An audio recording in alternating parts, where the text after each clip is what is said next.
Hello, my name is Robert Garfolo. I work for Pneumatic Torque and Tensioning, and today we're going to be talking about our pneumatic line of tools.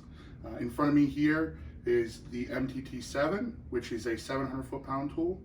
Also the MTT13, it's a 1300 foot-pound tool. We have the MTT40, which is a 4,000 foot-pound tool, and then we have the MTT50, which is a 5,000 foot-pound tool. So we're first going to talk about the MTT7.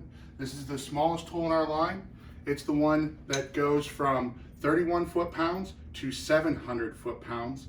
The way we've designed this particular tool is, while it might be longer than some of our competitors, it's because our gearbox is a little bit more robust. Larger gears mean that they're going to be doing more of the heavy lifting. So our airflow is much smaller than most of our competitors. It only needs 24 CFM for the tool to run. So it's easier on the compressor. So if you have limited air, because a lot of people are working on site, you don't have to worry about loss of torque from the tool because the gears are doing most of the heavy lifting.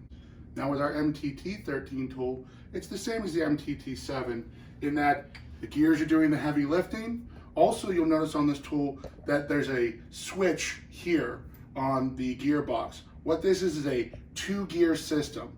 Realistically, the way you're going to use this tool every day is you're going to be in the first gear, and it'll be marked clearly on the tool that you'll be running down the initial rundown in gear 1, it's high speed.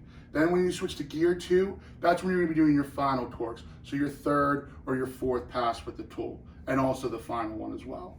On the back, there's your forward and reverse, okay? And gear trigger is right up here. You'll see that all of these arms are pretty standard. These are all of our standard reaction arms. I have also here on the table a custom reaction arm that we've made for our MTT40 line. That's the 4,000 foot-pound tool. We can make any of these custom reaction arms, whether it be the pin arm like this one. We can also use center-to-center arm, which is a reaction arm that uses a socket on the end for the reaction point on the next nut. So your drive and socket will be on one nut, the nut directly next to it, which has an adjustable slide on the reaction arm, can then go on the next nut.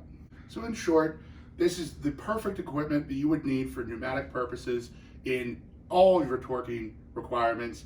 Should you have any questions or need to get a hold of somebody to rent one of these tools, please reach out to our main number or call your local area sales rep.